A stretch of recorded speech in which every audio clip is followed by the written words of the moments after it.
You were not meant to be a slave to the grind. You were not meant to trade your life force for money. You can escape gravity. You can unlock your life. You got this. Let's go. Hello and welcome to Unlock Your Life. I'm your host, Jennings Smith. Today we're going to be breaking down a deal that made $800,000 in profit in less than a year.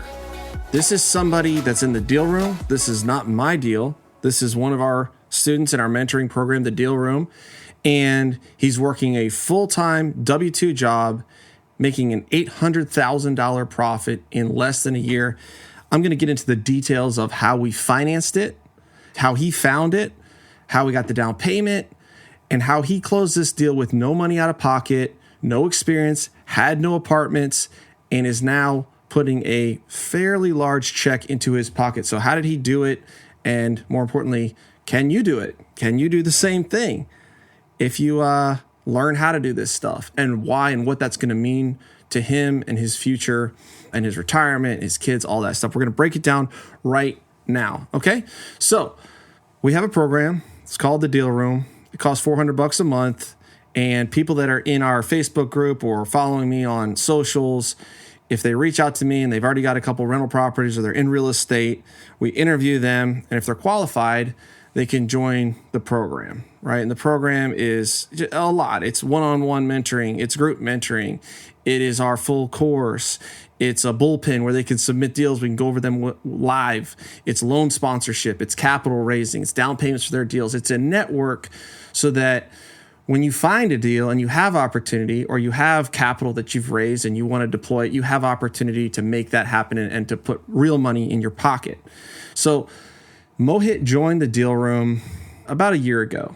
And when he joined, he had, I think, a few rental homes in North Carolina. Maybe he had a duplex or a quadplex. I think he had maybe 8 units. Now, fast forward about a year, Mohit just closed his 100th door.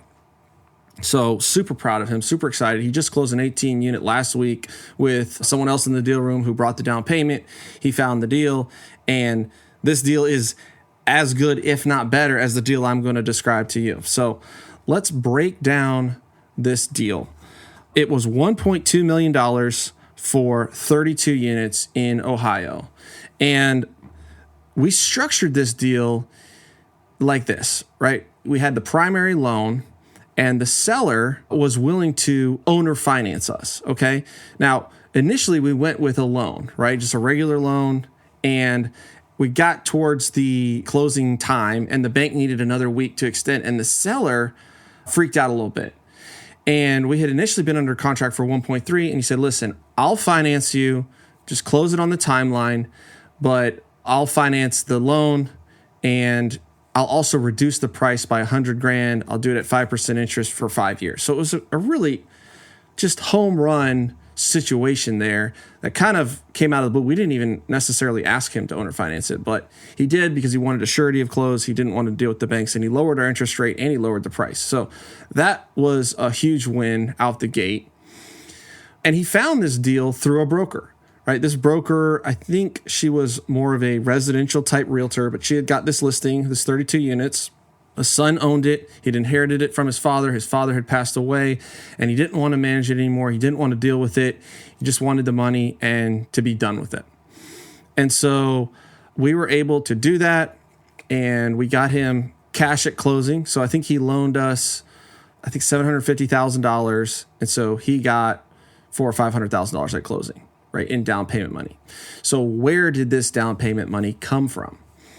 So Mohit came to me and Yaden, my partner, and he showed us the deal. He submitted it on our Tuesday call. We went over it live with the Deal Room, and the numbers looked really, really good. The average rents were around $600. These were 2 and 1 bedrooms, and the average that we could get it to was $800, $850. So there was definitely room to increase the rents, and the property was in good shape. The parking lots were new. The roofs were new. It had vinyl siding on 3 sides. The front was painted. And this was a deal that needed very, very little capital expense. So we could just turn over the rent rolls, do light turns, and get it to where it needed to be. And so he found this deal, and it was probably considered on market, but it wasn't publicly listed, and the broker brought it to him sort of as a pocket listing. That's a really good place to be because you get a first look at stuff. And so Mohit said, hey, will you guys help me get the loan? We didn't know about the owner finance at the time, but we help you get the loan, and will you bring the down payment? We agreed to that, and we got 50% of the deal, and Mohit got 50% of the deal. So we went out to our investor base and ended up raising $600,000. Okay, so we needed $600,000 for the down payment, for a little bit of carrying costs, closing costs, and some capital expenses for maybe some renovations that we might need. We didn't count on a lot of renovations, but we still wanted to have a little bit of money in the bank to do that.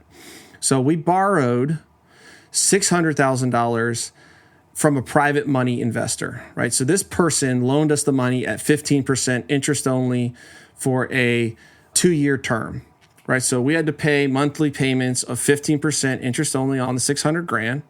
So that's $90,000 a year. Divide that by 12, it's like $7,700 a month. And then in year 2, we have to pay back the $600,000. So that means we either have to sell the building or we've got to refinance the building and get her out. And then in doing so, we'll also refinance out the seller who loaned us the balance to buy it. Okay, so that's how we structured the deal. And the deal was so good that we were able to cash flow not only the debt payments, but also the 15% interest payments to the lender, the hard money lender that loaned us the down payment. Okay, now we could have structured it where there was maybe not such a high interest rate and maybe they would get equity in the deal. But we didn't structure it that way because we wanted to own the deal 100%. So we took on a little bit more risk because we all personally guaranteed that money. We signed on the debt. She was not a partner in the deal. She was just loaning us the money and she wants that money back, right? So if the property is not cash flowing enough to pay her, then we're going to have to pay that out of our pocket. So there was a little bit more risk on the deal because we took the down payment as debt versus investors, like joint venture partners in the deal, okay? But the upside is we get to keep 100% of the deal. So Yaden and I got 50%, Mohit got 50%. We ended up closing the deal. And so now our all-in basis is about $1.35 million. So purchase price 1.2 plus a little bit of carrying costs, closing costs, renovation money, etc. So we're all in for $1,350,000, 32 units. That's about $48,000 a unit. And we start to go through the rent roll, right? So there wasn't much vacancy, but there was 1 or 2 units that were vacant, and we tested the market rents, and we were able to get it. We were able to get $800. We were able to get a water utility fee on top. We were able to renew leases. A lot of the leases were on month to month, and we were able to renew them instead of at $650. Now they're paying $850 or $800, and we turned over the whole rent roll fairly quickly. So we're in July now, and we closed on this in October. So we closed October. You got November, December, plus 6 months. We're at 8-9 months into this deal, and we still currently own the deal, right? But in the next 60 days, we're going to have the last 4 or 5 leases turned over, and they're either going to renew. Some people would move out; they would leave, and then we'd clean the carpets, we'd repaint, we'd replace the floors if we had to, and we put a new tenant in at market rent. And we knew this was market rent because we had done our due diligence on the area. We'd seen, hey, other properties, other 2 bedrooms are renting for $850 to $900. We know we can get at least $800, maybe we can get $850, and we can compete in this market. And this seller had, sometimes sellers, I don't want to say they get lazy, but they get fatigued where they're like, hey, it's full, everybody's paying, I got a good tenant base. Yes, I'm $100, $200 under market rent, but I don't care. I owe very little on it. I bought it 10 years ago. It's worth way more. And I'd rather just collect that check versus trying to turn over the building. Then I'm going to have to do turns and pay for new paint and flooring. And I don't want to do that. I'm just going to leave it in there and people will stay because it's cheap. And this is an opportunity where you can force appreciation in a deal.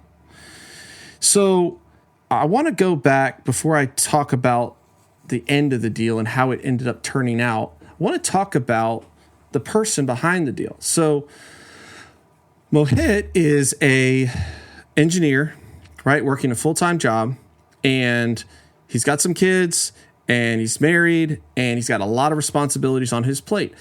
And when he joined the deal room, his dream was to grow his portfolio. He'd done well with a few rental homes. He knew that this was a way to seriously build equity, to seriously build net worth. Now, he'd been saving in his 401k and his employer match program. And, he's got a nest egg going, but he sees where he wants to go, and he sees that the vehicle that he's in is not really going to get there. And so he approached me and said, I want to scale. I see multifamily where how hard is it going to be to buy another 32 single family homes versus buy an apartment complex, right? So this is a deal. These types of deals make a lot more sense for me to grow my portfolio and scale to where I want to go if I can figure out how to do it. I can't qualify for the loans. I don't have the down payment, et cetera, et cetera. And that's where the deal room came in and helped him out. And I'll say, even though in this example, we did end up partnering with him, there are many other deals in the deal room that get done that we're not necessarily the partner. We have 40 other loan sponsors in there, capital raisers, multimillionaires, people that have larger portfolios than I do. And that's one of the unique things is the deal room is not like, hey, funnel all the deals to me and I'll cherry pick one or two if I like them, and everybody else, too bad. A lot of deals get done. In fact, 76 deals got closed out of the deal room last year, and there's another 20 under contract or closed in the last 3 weeks out of the deal room. So it's prolific because there are so many people like me that are looking for opportunity and want to close deals and want to place their capital and invest in multifamily real estate. So Mohit was by no means a apartment guru or a multifamily professional, but he did the work. He went through the course. He learned the underwriting. He showed up on the calls. He participated in the sprint. He educated himself. He reached out to brokers. He made the connections. He found the deal, right? He put it through his model. He said, hey, I think this looks good. I think I got something. We vetted it with him, and it did. It looked great. It looked like something that could happen. And it actually happened to be in Ohio when we were on that call, and I drove by the property, and the property looked really nice in person. And so he did the work, and now I want to talk about what that is looking like. So now we're 60 days out, and our pro forma valuation within 2 to 3 years was $2.6 million. Where we're at now, the property's worth $2.2 million. So I think if we pushed it another year and kept going on the rents, we maybe could get 2.4, 2.5, 2.6. But for this instance, I'm going to use 2.2 as our sales price because that's where we're at today without turning over the last 5 to 10 leases. So 2.2 million, and you may be listening to this and be like, well, hold on, Jennings, like why are you doing this? Like you found a deal, it's working. Why don't you just hold it and cash flow it? And that is a very good reason. And everybody has different reasons why they do things or why they don't do things. And I was for a long time of the opinion, buy and never sell. Hold on to everything for as long as you can. But if you listen to the episode, I think it was 1 or 2 back from this one, I talk about the return on equity, where if you have a lot of equity, right? If we bought this for 1.2 and it's worth 2.2, we've got about $800,000 or $900,000 in equity tied up in this property now. And then when you look at the monthly cash flow on that, what is the return on equity? And if it is greater than 10, 12%, you should probably keep that. If it's less, then you may be better off taking that cash off the table and redeploying it somewhere else. And that might not even be in real estate. It could be putting it into the stock market or some passive investment. It could be buying another deal. It could be doing hard money lending of your own. It could be buying your own deal 100% with no hard money lender. And now you're making the 15% interest on the money. So there's a whole lot of reasons why you should or shouldn't sell, but we're looking at the return on equity on this deal, and it's looking like we are going to put it on the market and sell it for $2.2 million. We'll see. We'll see how the numbers look. So at $2.2 million, you're talking an $800,000 profit, right? Because we've cash flowed the debt payments. We've paid the mortgage down a little bit. We're going to have some closing costs. We're going to have to pay a broker. There's some stuff in there. So I'm just going to say the washout net is 800, and I'll update this when we actually sell it with the actual data. But 800K is, I would say, the minimum net on this deal, and it could be higher. Hopefully, we'll see. So, what does that mean, right? Well, remember when we talked about the equity splits? We're talking 50-50. So Mohit gets a check for $400,000, and Yaden and I get a check for $400,000. Now, in the beginning of the show, I talked about retirement. I talked about a nest egg. And I talked about Mohit working for corporate America, making, probably pretty good money. But he was able to, quote unquote, save $400,000 in 1 year, or in less than 1 year, depending on when we sell this thing. But if we get it sold by October, then that's less than a year.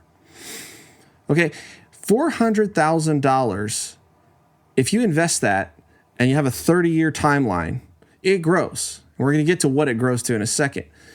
And most people are trying to struggle to save $1,000 a month, $2,000 a month, whatever. And some people can't even do that. Right? I know 5 years ago when I was running a construction company and working like a dog and had 3 kids and one on the way, I wasn't able to save that much money. I wasn't able to invest in the stock market and have it grow compounded at 8, 9, 10% a year. I was just trying to keep food on the table, keep my bills paid, maybe get my wife a new minivan every 5 years. I was thinking about, oh my gosh, how am I going to pay for my kids' college? I was thinking about how am I going to pay for my daughter's weddings? Am I really going to be able to retire? And the only saving grace that I could fall back on was, well, I did buy 2 rental homes and I had a couple trailers and I was going to pay those off and they were going to be worth at least a few $100,000. That was something in the back of my mind that I held. And I thought maybe I could sell my company. And I did end up selling it, but it was a very inconsequential amount of money. Okay, so how do you pour jet fuel on your retirement if this is where you find yourself? Where maybe you're making decent money, you're plodding along, but man, if I save $1,000 a month for 30 years and I adjust for inflation, I'm going to probably end up with about $1 million. That's the math. When you take out the fees of the financial managers, your financial advisor, Edward Jones, we take that out. And when you take out that $2 million in 30 years is only going to buy what $1 million buys today, which is the truth. The last 30 years of inflation is 110%. 30 years. We're talking 1993. 1993, what you could buy for 10 grand now costs 20 grand. And you see it. You see it with the price of housing. You see it with the price of groceries. My wife went to Costco the other day and my credit card dings on my phone every time she spends, and it's $700 at Costco. Now, thankfully, it's not that much every time, but your grocery bills have gone through the roof. And what do you think that grocery bill is going to be in another 30 years? As the Fed continues to print money, devalue the currency, and somehow we can't get along without inflation. So inflation is good. They've convinced the American people that inflation is good for our economy.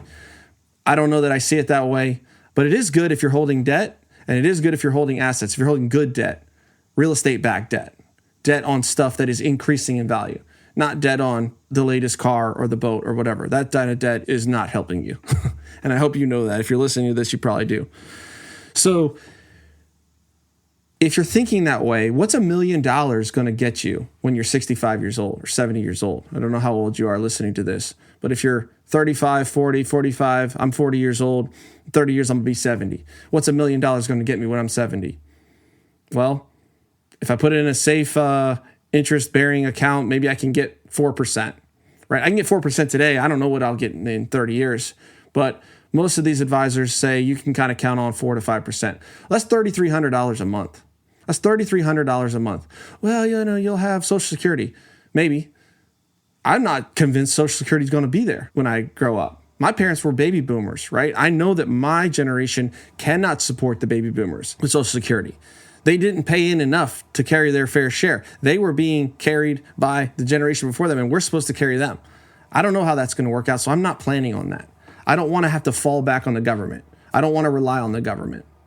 So $3,300 a month, maybe I'll have my house paid for by that time. I don't know about you, but I don't want to live like that. So what am I going to do about that? Well, my solution and Mohit's solution and many, many other people, 76 people in the deal room solution last year is I need to control a business. I need to control assets. Real estate is just a business. It's a business that's very easy to sell, and it sells at a very, very high multiple of the profit. Right? So if the profit on a building is $100,000 a year, that thing is going to sell at least a 10 times multiple, which would be $1 million. That's a 10 cap. And if you know real estate, you know that pretty much nothing trades at a 10 cap. That's a phenomenal deal.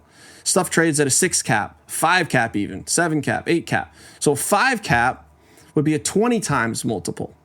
Okay, this deal in Ohio is probably like a 6.5, 7 cap, 7 cap to be conservative. So we can take our net profit and we can divide it by 7%, 0.07, and that's going to give us our sale price of $2.2 million. That's how I kind of know what my deal is going to trade for. So let's go back to this example. Let's say Mohit, we close this deal and he's like, you know what?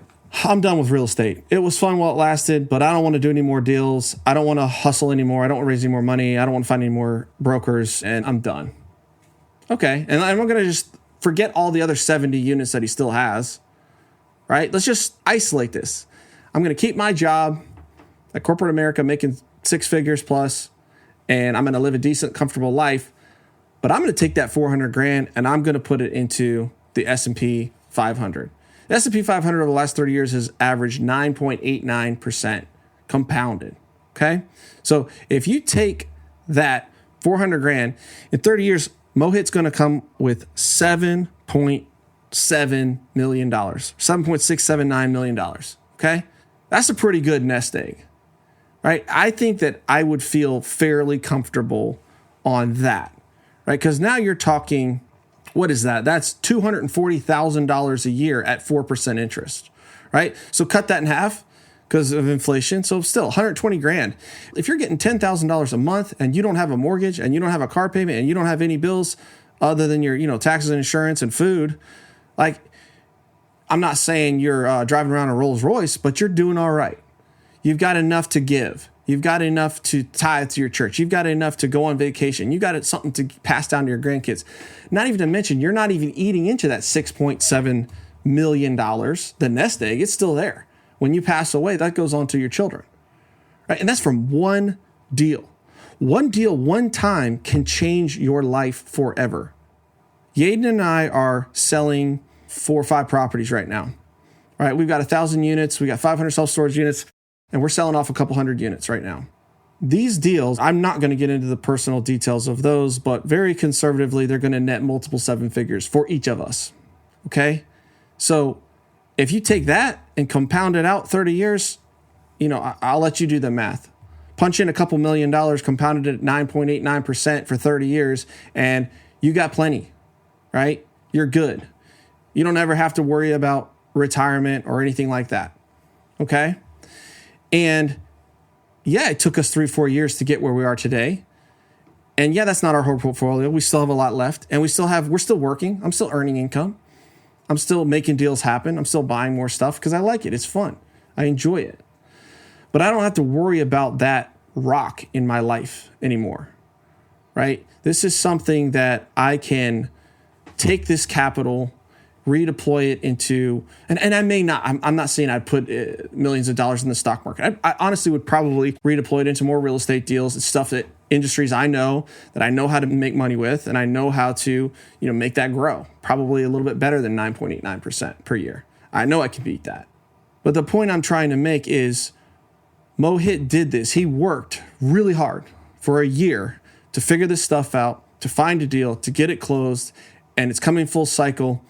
And he can put 400 grand in the market, or he can put it into another deal, or whatever he can do. And he can grow that into $7-8 million over the next 30 years and have his retirement paid for. And you're like, well, yeah, but what about income along the way and all that? I get that. But this is just one piece of the pie, right? Remember, he sells the other 70 units. Yaden and I have another 500-600 units besides the ones we're selling. And when you close one deal, you will close another. After you break the ice, after you break through that barrier and you see, I can do this. This isn't rocket science. This isn't hard. It's just different. I can do this. If I can close if I got a single family rental, if I can flip houses, if I can wholesale houses, if I'm in this industry, there's no reason why I can't get a piece of this pie. There's no reason why I can't find a deal that has value. There's no reason why I can't connect with people that can help me get the loan, connect with people that can help me raise the money, connect with people that want to invest in my deal. There's no reason why I can't find a good property manager. I can't execute my plan. I can't sell it or refinance it for cash flow.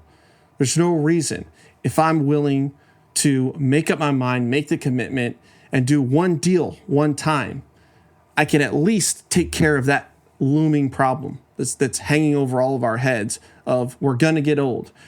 We've got to think ahead. We've got to plan, and we've got to do the math. So look at where you're at right now. How much can you really save per month? How much can you really invest? And if you got a job and you're saving $10,000, $15,000, $20,000 a month and socking it, you're fine. You maybe don't need to mess with this.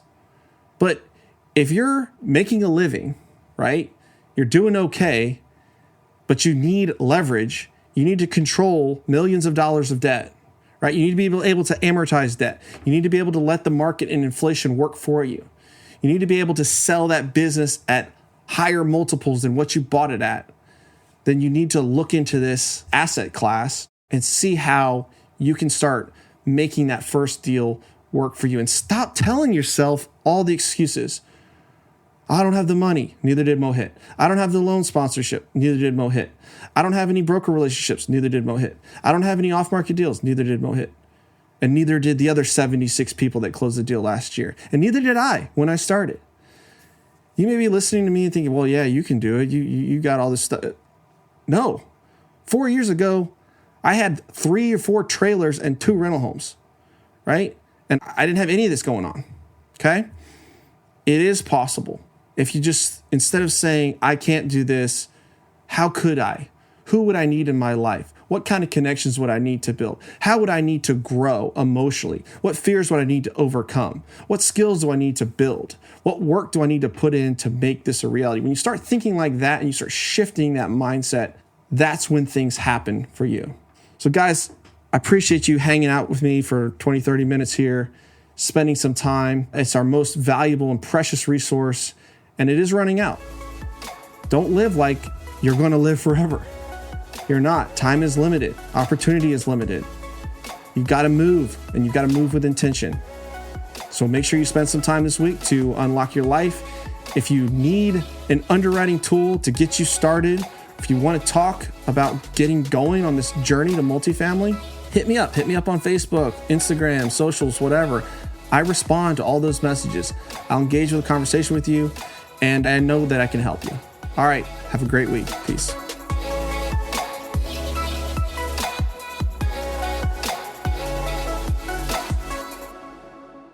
This is thepodcastfactory.com.